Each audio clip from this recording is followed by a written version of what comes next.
Cunningham, and again this week from the news from Paris. 2 weeks ago, the spring showings, and the granddaddy of all the shows is the Chanel show held at the Grand Palais. It's fantastic for so many reasons. It's like a 10-ring circus.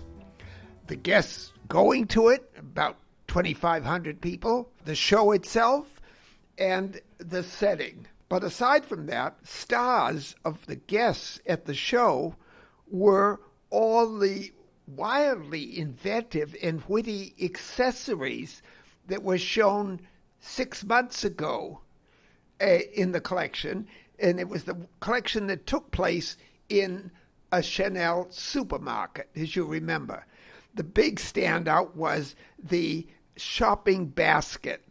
You see, the House of Chanel, realizing that the great feather houses, costume jewelry makers, and other accessory makers were going out of business. So the House of Chanel brought up about 6 of the best of them.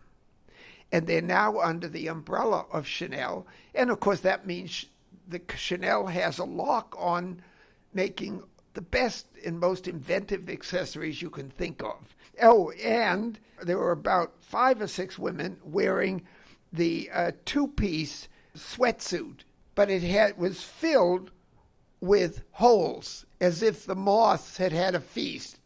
And frankly, it was an idea that Comme des Garçons, the Japanese designer, showed when she first came to Paris 20 years ago.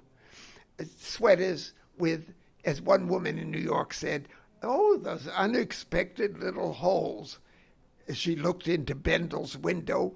That was worn by the audience, all of this. In the show itself, one of the highlights to my eye was the revival of the white blouse. Now, we haven't seen that. It was a major fashion department in stores throughout the world in the 1930s, 40s, and 50s when it disappeared.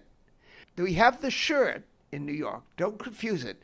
This is the blouse in luxurious silk, filled with dressmaking details and lace inserts, everything you could imagine.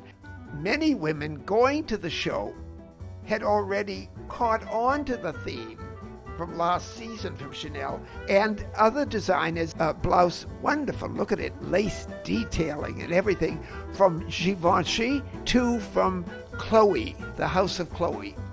So as you could see at the Chanel show, there's not only the biggest audience, the most extraordinary presentation and setting in the Grand Palais, but there is the fashion news.